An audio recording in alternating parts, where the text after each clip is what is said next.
In an old abbey town there officiated a sexton and gravedigger in the churchyard, one Gabriel Grubb.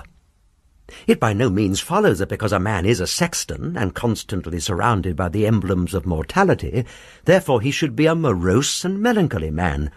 Your undertakers are the merriest fellows in the world.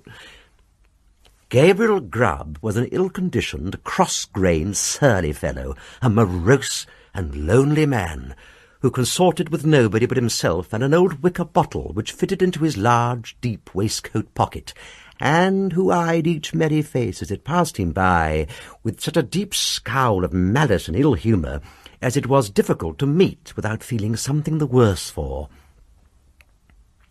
A little before twilight one Christmas Eve, Gabriel shouldered his spade, lighted his lantern, and took himself towards the old churchyard, for he had got a grave to finish by next morning, and feeling very low, he thought it might raise his spirits, perhaps, if he went on with his work at once. As he went his way up the ancient street, he saw the cheerful light of the blazing fires gleam through the old casements, and heard the loud laugh and the cheerful shouts of those who were assembled around them.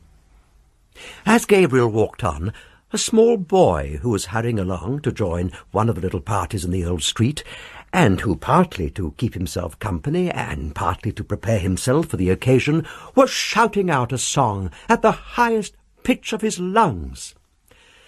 So Gabriel waited until the boy came up, and then dodged him into a corner and rapped him over the head with his lantern 5 or 6 times, just to teach him to modulate his voice. And as the boy hurried away with his hand to his head, singing quite a different sort of tune, Gabriel Grubb chuckled very heartily to himself, and entered the churchyard, locking the gate behind him. He took off his coat, set down his lantern, and getting into the unfinished grave, worked at it for an hour or so. But the earth was hardened with the frost, and it was no very easy matter to break it up. At any other time these obstacles would have made Gabriel Grubb very moody and miserable, but he was so well pleased with having stopped the small boy singing that he took little heed of the scanty progress he had made. Laughed Gabriel Grubb, as he sat himself down on a flat tombstone and drew forth his wicker bottle. A coffin at Christmas, a Christmas box, ho, ho, ho, ho, ho, ho, repeated a voice behind him. Gabriel, in the act of raising the wicker bottle to his lips, paused in some alarm and looked round. The bottom of the oldest grave about him was not more still and quiet than the churchyard and the pale moonlight. The cold hoarfrost glistened on the tombstones and sparkled like rows of gems among the stone carvings of the old church. Sound itself appeared to be frozen up. All was cold and still. It was the echoes, said Gabriel Grubb, raising the bottle to his lips again. It was not, said a deep voice. Gabriel started up and stood rooted to the spot with astonishment and terror. Seated on an upright tombstone, close to him was a strange, unearthly figure, whom Gabriel felt at once was no being of the world. His long, fantastic legs, which might have reached the ground, were cocked up and crossed after a quaint, fantastic fashion. His sinewy arms were bare, and his hands rested on his knees. He was sitting perfectly still. His tongue was put out as if in derision, and he was grinning at Gabriel Grubb with such a grin as only a goblin could call up. "What do you do here on Christmas Eve?" said the goblin sternly.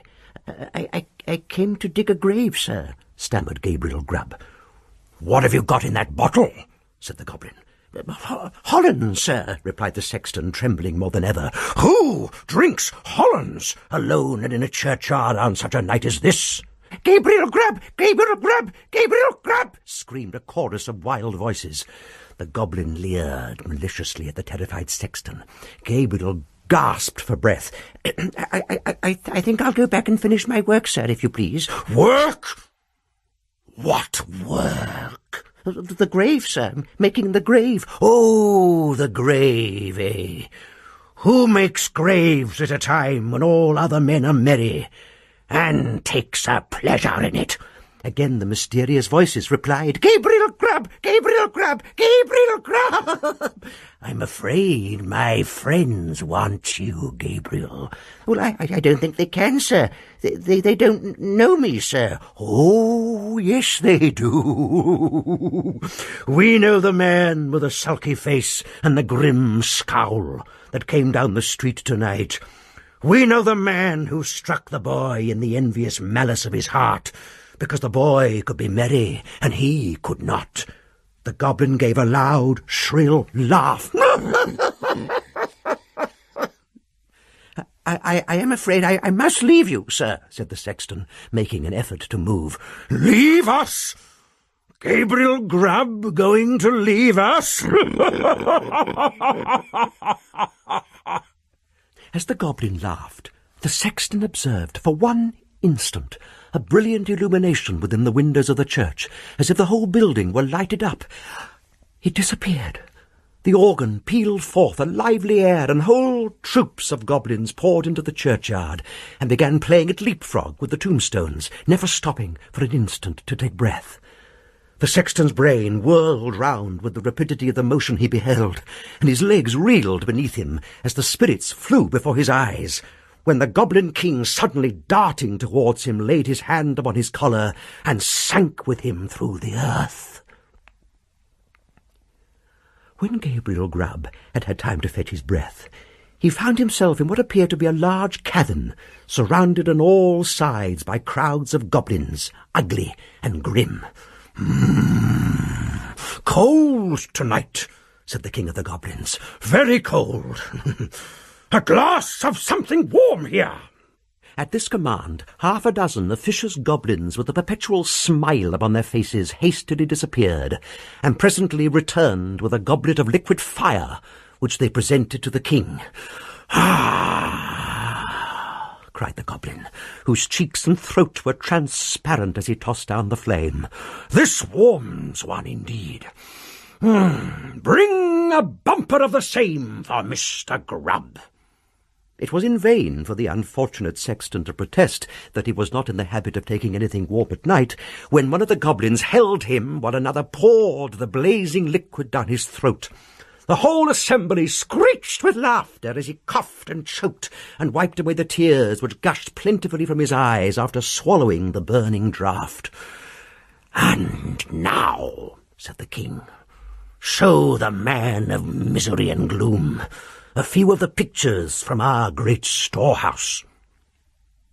As the goblin said this, a thick cloud which obscured the remoter end of the cavern rolled gradually away, and disclosed a small and scantily furnished but neat and clean apartment. A crowd of little children were gathered round a bright fire, clinging to their mother's gown. A frugal meal was ready spread upon the table, and an elbow chair was placed near the fire. A knock was heard at the door. The mother opened it, and the children crowded round her and clapped their hands for joy as their father entered. He was wet and weary, and shook the snow from his garments. Then, as he sat down to his meal before the fire, the children climbed about his knee, and the mother sat by his side, and all seemed happiness and comfort. But a change came upon the view. The scene was altered to a small bedroom, where the fairest and youngest child lay dying. His young brothers and sisters crowded round his little bed, and looked with awe on his infant face, for calm and tranquil as it was, they saw that he was dead, and they knew that he was an angel looking down upon and blessing them from a bright and happy heaven. Again the light cloud passed across the picture, and again the subject changed. The father and mother were old and helpless now, and the number of those about them was diminished more than half. But content and cheerfulness sat on every face and beamed in every eye as they crowded round the fireside and told and listened to old stories of earlier and bygone days. Slowly and peacefully the father sank into the grave, and soon after the sharer of all his cares and troubles followed him to a place of rest. The few who yet survived them kneeled by their tomb and watered the green turf which covered it with their tears, then rose and turned away sadly and mournfully, but not with bitter cries or despairing lamentations, for they knew that they should one day meet again. And once more they mixed with the busy world, and their content and cheerfulness were restored. The cloud settled upon the picture, and concealed it from the sexton's view. "What do you think of that?" said the goblin, turning his large face towards Gabriel Grubb. Gabriel murmured out something about his being very pretty, and looked somewhat ashamed, as the goblin bent his fiery eyes upon him. "You, a miserable man," said the goblin in a tone of excessive contempt. "Show him some more!" At these words the cloud was dispelled, and a rich and beautiful landscape was disclosed to view. The sun shone from out the clear blue sky, the water sparkled beneath his rays, and the trees looked greener, and the flowers more gay beneath its cheering influence. Man walked forth, elated with the scene, and all was brightness and splendour. "You, a miserable man," said the king of the goblins in a more contemptuous tone than before. And again the king of the goblins gave his leg a flourish. Again it descended on the shoulders of the sexton, and again the attendant goblins imitated the example of their chief. Many a time the cloud went and came, and many a lesson it taught to Gabriel Grubb, who, although his shoulders smarted with pain from the frequent applications of the goblin's feet, looked on with an interest that nothing could diminish. He saw that men who worked hard and earned their scanty bread with lives of labour were cheerful and happy, and that to the most ignorant the sweet face of nature was a never-failing source of cheerfulness and joy. Above all, he saw that men like himself, who snarled at the mirth and cheerfulness of others, were the foulest weeds on the fair surface of the earth. One by one the goblins faded from his sight, and as the last one disappeared, he sank to sleep. The day had broken when Gabriel Grubb awaked, and found himself lying at full length in the graveyard, with the wicker bottle lying empty by his side, and his coat, spade, and lantern, all well whitened by the last night's frost, scattered on the ground. The stone on which he had first seen the goblin seated stood bolt upright before him, and the grave at which he had worked the night before was not far off. At first he began to doubt the reality of his adventures, but the acute pain in his shoulders when he attempted to rise assured him that the kicking of the goblins was certainly not ideal. So Gabriel Grubb got on his feet as well as he could, and brushing the frost off his coat, put it on and turned his face towards the town. But he was an altered man, and he could not bear the thought of returning to a place where his repentance would be scoffed and his reformation disbelieved. He hesitated for a few moments, and then turned away to wander where he might and seek his bread elsewhere. The lantern, the spade, and the wicker bottle were found that day in the churchyard. There were a great many speculations about the sexton's fate at first, but it was speedily determined that he had been carried away by the goblins. Unfortunately, these stories were somewhat disturbed by the unlooked-for reappearance of Gabriel Grubb some 10 years afterwards, a ragged, contented, rheumatic old man.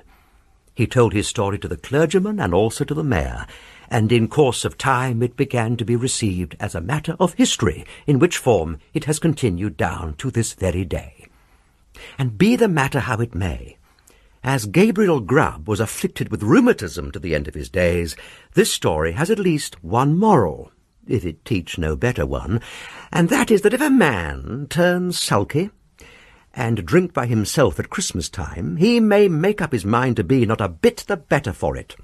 Let the spirits be never so good, or let them be even as many degrees beyond proof as those which Gabriel Grubb saw in the goblin's cavern.